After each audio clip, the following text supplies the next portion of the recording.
हुर बिन यजीद ने अपने बड़े लश्कर के साथ इमाम हुसैन अलैहिस्सलाम के काफिले का रास्ता काट लिया और उन्हें दरियाए फुरात के किनारे एक तपते हुए रेगिस्तान में आगे बढ़ने से रोक दिया।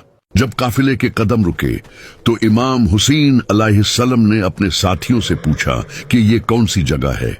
लोगों ने जवाब दिया कि ये करबला है।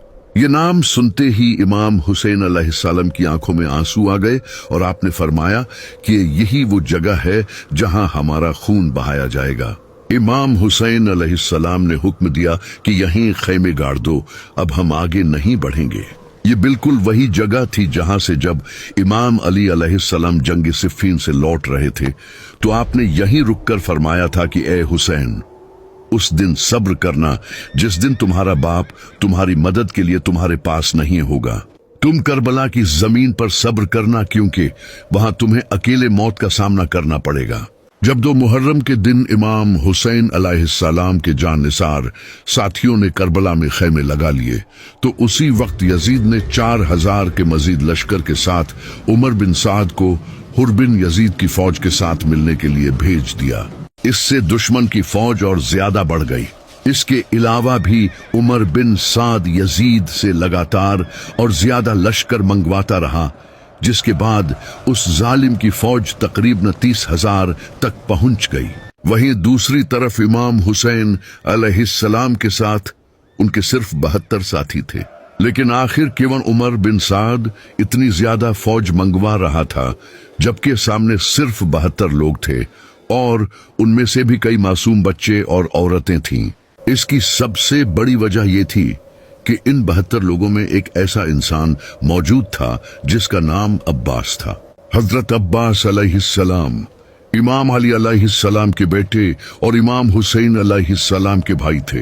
वो इतने बहादुर और शुजा थे कि जब वो जंग में लड़ते थे तो लोगों को यही लगता था कि जैसे खुद अली लड़ रहे हों। उन्हें इमाम अली अलैहिस्सलाम ने तहज्जुद की नमाज में अल्लाह से मांगा था।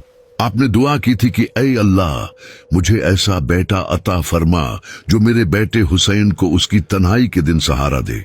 मुझे ऐसा बच्चा अता कर जो हुसैन का वफादार हो, जो करबला के मैदान में उसके साथ खड़ा हो, जो उसके लिए अपनी जान दे और मौत के सामने कभी न झुके। तब जाकर अल्लाह ने उन्हें अब्बास जैसा बेटा दिया था। इसी वजह से उमर बिन साद मुसलसल फौज मंगवा रहा था क्योंकि उसके सामने हजरत अब्बास अलैहिस्सलाम चट्टान बनकर खड़े थे। इमाम हुसैन अलैहिस्सलाम ने कूफा के लोगों को एक खत लिखा ताकि उन्हें अपनी इस मजलूम हालत के बारे में बताएं, लेकिन वो खत कभी कूफा के दहूकेबाज लोगों तक पहुंच ही नहीं सका। इमाम हुसैन अलैहिस्सलाम और उनके साथी शदीद प्यास बर्दाश्त कर रहे थे कि उनके 7 मुहर्रम को उमर बिन साद ने 500 फौजी दरियाए फुरात के किनारे खड़े कर दिए थे ताकि अहले बैत अलैहिस्सलाम तक पानी का एक कतरा भी न पहुंच सके। इस वक्त रेगिस्तान में शदीद तरीन गर्मी थी। तपता हुआ सूरज सर पर था। मासूम बच्चे प्यास से बिलक रहे थे और उनके होंठ सूख कर कांटा हो चुके थे। यहीं तक कि औरतें प्यास की शिद्दत से बेहोश हो रही थीं। प्यास की वजह से इमाम हुसैन अलैहिस्सलाम के साथी जिस्मानी तौर पर कमजोर हो रहे थे, लेकिन उनका जज्बा इतना ही मजबूत था। इमाम हुसैन अलैहिस्सलाम के एक बेटे इमाम ज़ैनुल आबिदीन अलैहिस्सलाम पहले ही शदीद बीमार थे। बीबी सकीना अलैहिस्सलाम इमाम हुसैन अलैहिस्सलाम के पास आकर बार बार पूछ रही थी कि बाबा पानी कहाँ है। इमाम हुसैन अलैहिस्सलाम ने दुश्मनों को पैगाम भेजा, तुम्हें मुझसे दुश्मनी है तो इन मासूम बच्चों और औरत पानी पीने दो, आखिर इनका क्या कसूर है। लेकिन उनका आगे से बेरहम जवाब आया कि हमें उबैदुल्लाह इब्न ज़ियाद ने सख्त हुक्म दिया है कि इन्हें पानी का एक कतरा तक नहीं देना। अगले दिन 8 मुहर्रम को इमाम हुसैन अलैहिस्सलाम ने उमर बिन साद से बातचीत करने की कोशिश की, लेकिन उन जालिमों की सिर्फ एक ही मांग थी कि यजीद की बैअत कर लो, जो कि इमाम हुसैन अलैहिस्सलाम किसी भी कीमत पर करने को तैयार नहीं थे। प्यास की शिद्दत इतनी बढ़ चुकी थी कि दिल की धड़कन तेजी से बढ़ रही थी। खून गाढ़ा होने की वजह से जिस्म को पंप करने में शदीद मुश्किल हो रही थी।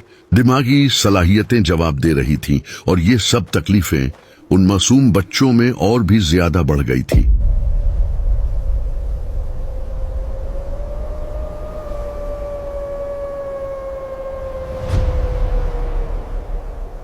रोने वालों की सस्कियों में दर्द की सदा,